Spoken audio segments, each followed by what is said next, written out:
இந்த கொலகார கட்சி இந்த திமுக இதை தேர்ந்தெடுக்காதீங்கன்னு கேட்கறதுக்கு பிஜேபிக்கு ரைட் இருக்கா இல்லையா? தமிழக மக்களை தமிழனை குடிகாரனாக்கி குடி கெடுத்தது திரு மு கருணாநிதி. இதெல்லாம் ஒரு முதலமைச்சருக்கு உரைக்க வேண்டாமான்னு கேட்கிறேன் நான். எது மணல் மாஃபியோட லிங்க் இருக்கு யாருக்கு இருக்குன்னு பிஜேபி ஐ வில் சூ ஹிம் அப்படியே சொல்லியிருக்காரு. அதனால சொன்னேன்னா எதை பற்றியும் எதுலையும் ஈடுபடாத ஒரு நபர்கிட்ட நீங்க பேசுறீங்க. It's too much of you. அதனால அது வேண்டாம். It is not worthy. நான் என்ன சொல்றேன், சாக்கடையில் கல் அடித்தா மேலே தெரிக்குமா தெரியாதா? அப்படின்னா அடிக்காமல் இருக்கணும் நம்ம. அதனால வேண்டாங்க. நான் என்ன சொல்கிறேன், இந்த அரசாங்கம் தீய நோக்கங்கள் உள்ள அரசாங்கம். இந்த விஷச்சாராயம், நீங்கள் அதை சாப்பிட்டா கள்ளச்சாராயம்ங்கிறீங்க. சாராயத்தில் என்ன நல்ல சாராயம், என்ன கெட்ட சாராயம்? கள்ள சாராயம், விஷச்சாராயம். இந்த கேஸில் மொதல் 3 டெத்து நடக்குது.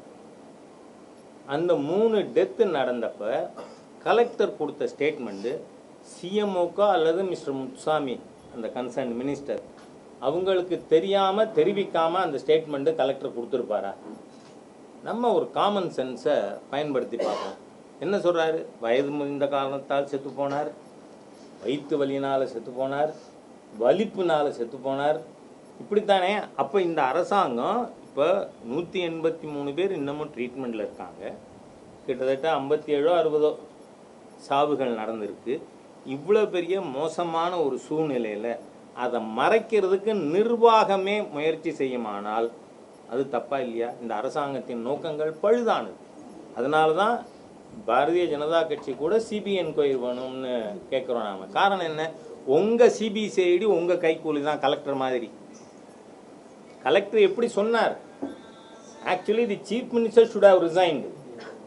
அரசாங்கத்தினுடைய கொள்கை இதை மறைக்கணுங்கிறது, அதனுடைய திட்டம் இதை மறைக்கணுங்கிறது. ஆகவே நீங்கள் தீய எண்ணம் கொண்டவர்கள், உங்களுக்கு கீழே இருக்கக்கூடிய ஒரு டிபார்ட்மெண்டோட enquiry it can not be impartial. அதனால தான் சிபிஐ என்கொயரி வேணும்னு கேட்குறோம். அது சீஃப் மினிஸ்டர் உடனடியாக ஏற்றுக்கிறது அவருக்கு கௌரவமானது.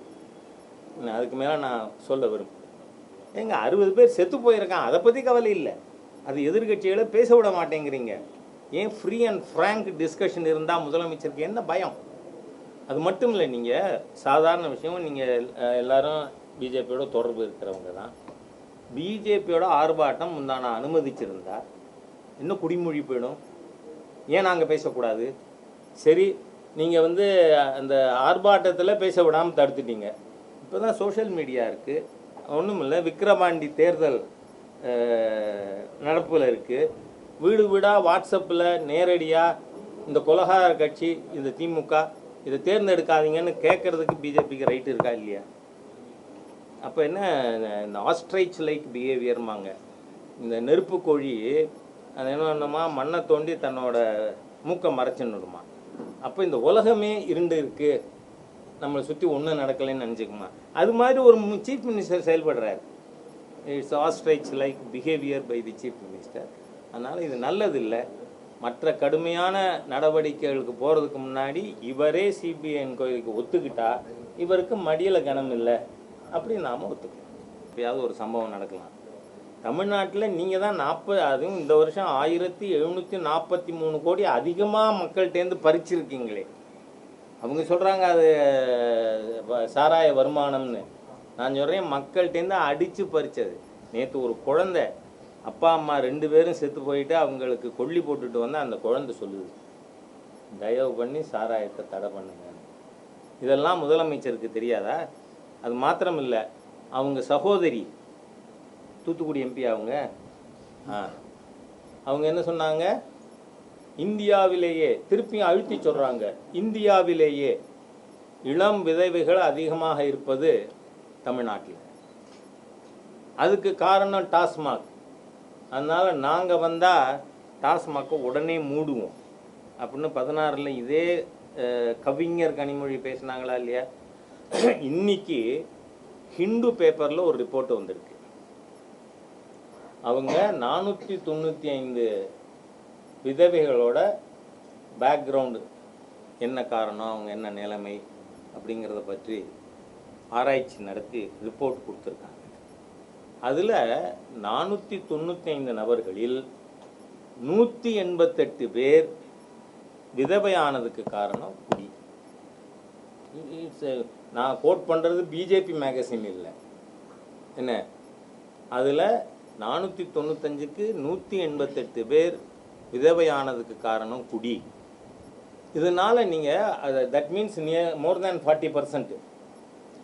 அப்போது அவ்வளவு தூரம் தமிழ்நாட்டில் குடும்பங்கள் சீரழிந்து அவருடைய சோஷியல் எக்கனாமிக் சூழ்நிலை எவ்வளவு தூரம் கெட்டு போயிருக்கு. இது இந்த 45,000 கோடியை விட அதிகங்கிறேன் நான். The social impact, economic impact, இதெல்லாம் ஒரு முதலமைச்சருக்கு உரைக்க வேண்டாமான்னு கேட்குறேன் நான்.